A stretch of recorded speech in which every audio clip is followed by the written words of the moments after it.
Let's carry that kind of excitement into the school year. New students, faculty, staff, friends, and the OBU community. I invite you at this time to think with me a minute on a world that is completely unlike the one we live in today. What I'm talking about is a world of peace, love, forgiveness, acceptance, and reconciliation. I think about a world free from injustice of any kind, a world where the brokenhearted and oppressed can find rest and freedom. I think about a world where the orphan and widow are cared for and loved. A world where the people who are poor no longer beg and are passed by day, but in this other world, they are cared for, loved, clothed, and satisfied. A place where outcasts are brought close. This is a world where a person is not judged or defined by the color of their skin, their sex, age, but by the mere fact that they are human, and therefore they are loved and accepted. This is a world free from war, where guns, ammo, and instruments of warfare are replaced with plowshares and instruments of resurrection. This is a world where the inhabitants care for the creation given to them by the Creator.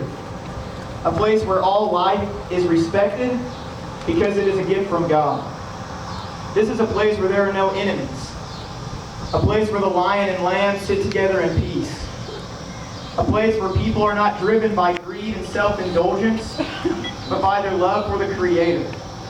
This is a person-oriented world, not a thing-oriented world. Ultimately, the place I imagine is a place of life, reconciliation, and growth. Death does not exist in this place. Sorrow, depression, and oppression no longer burden the inhabitants of this world because the source of all that is good, lovable, and beautiful, God, is in the midst of this place every day. The world I imagine looks like God's kingdom, a return to the garden that we see in Genesis.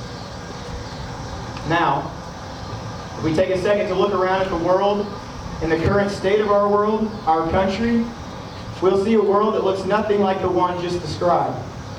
We'll see a world full of violence and injustice of every kind.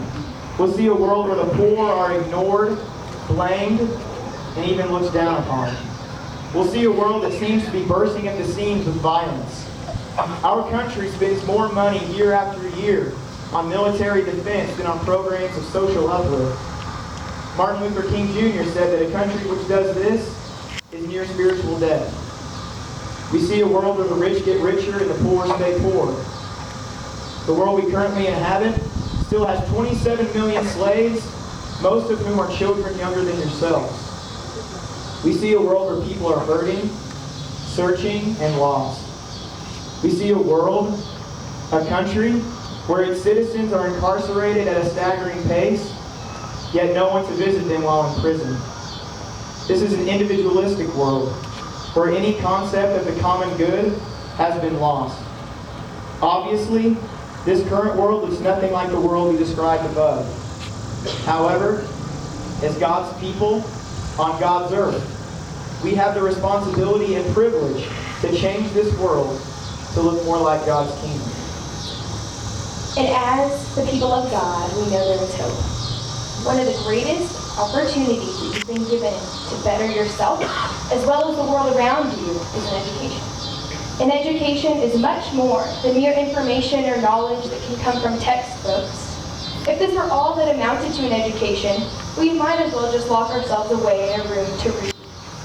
The experience of learning in community allows for growth that leaves its mark on every area of life in the educated person. If one were to leave their place of learning exactly the same as when they arrived, the Institute would have failed them greatly. True education brings about a change of heart, mind, and character. As Martin Luther King Jr. once said, the function of education is to teach one to think intensively and critically. Intelligence plus character. That is the goal of true education. Education has to do with the making of persons, and Christian education with the making of Christian persons. Since this is what God's creative and redemptive work is about, the making of persons in His own image, it follows that an education that helps make us more fully persons is especially important to us Christians. What is so special about OBU and the education we receive here is that we have the chance to couple our faith with our pursuit of knowledge. These two are not at odds with one another. And as students, we have the responsibility of being truth seekers, even though at times the task may seem daunting.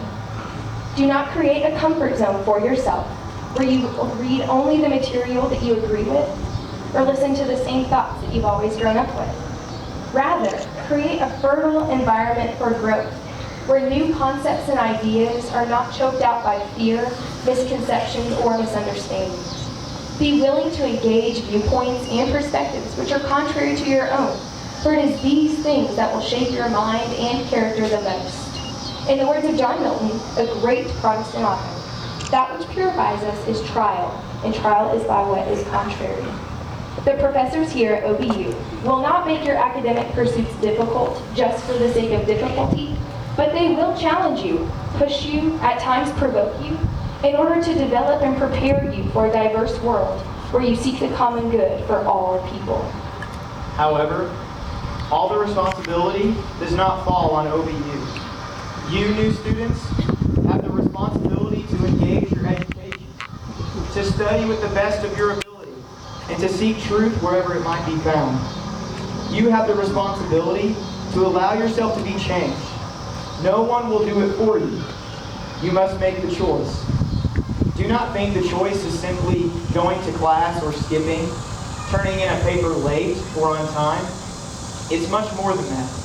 The choices you will make in your time here will eventually determine your choice between choosing God's kingdom or the present state of this world. The task you're about to embark on is no small task, and it is not easy. In fact, this journey you're about to begin is dangerous, life-changing, and world-changing, if you'll allow it. This place where we now stand, Bison Hill, this is your home now. You have the responsibility to engage this world, this community, your peers, professors, and culture. At times, it will be uncomfortable and unsettling, but I promise it is worth it, and the reward is great. Do not be afraid, new students. Truth sets you free. Truth lifts the veil from the eyes and speaks truth to power. Be strong and be of good courage, because what you are about to embark on is a Christian vocation. God has brought you here to be a part of His work in making this world, community, state, country, school, and even you look more like His kingdom. This campus was meant to look different from the world around it. This campus was founded to provide the world with doctors, scientists, theologians, economists, artists, musicians, and even farmers and gardeners.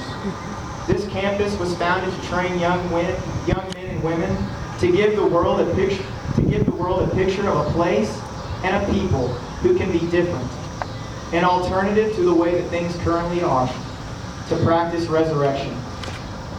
I will use Wendell Berry's words to voice a challenge.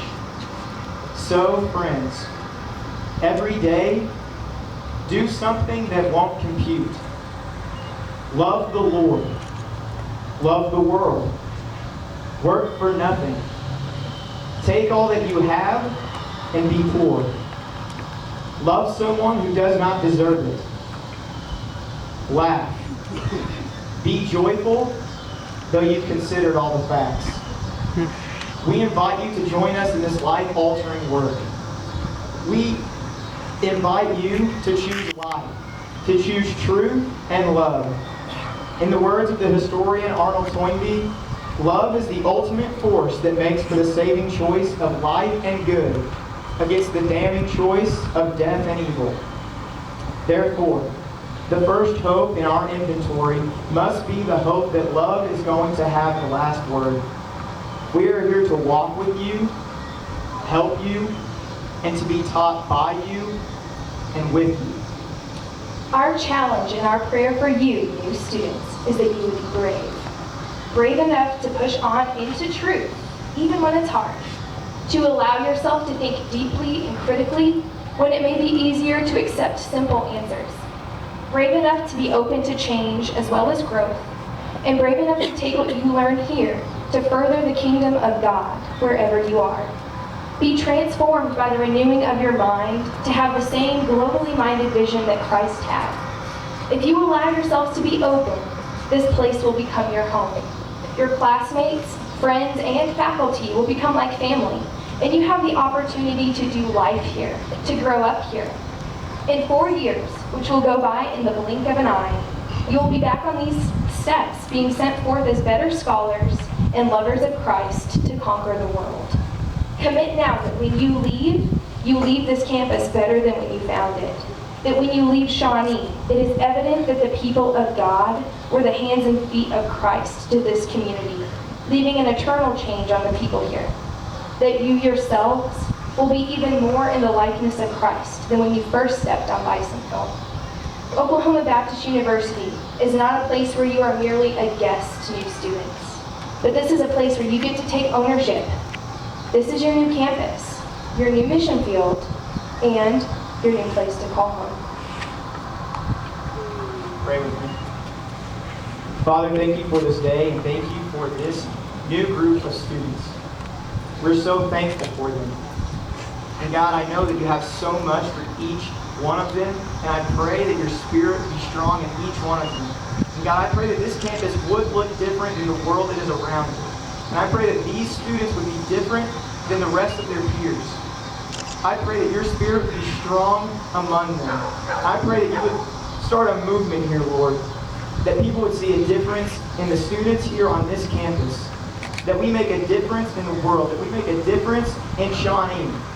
That will only come for your spirit, and that will only come for your power, God. But I pray that we would do our part in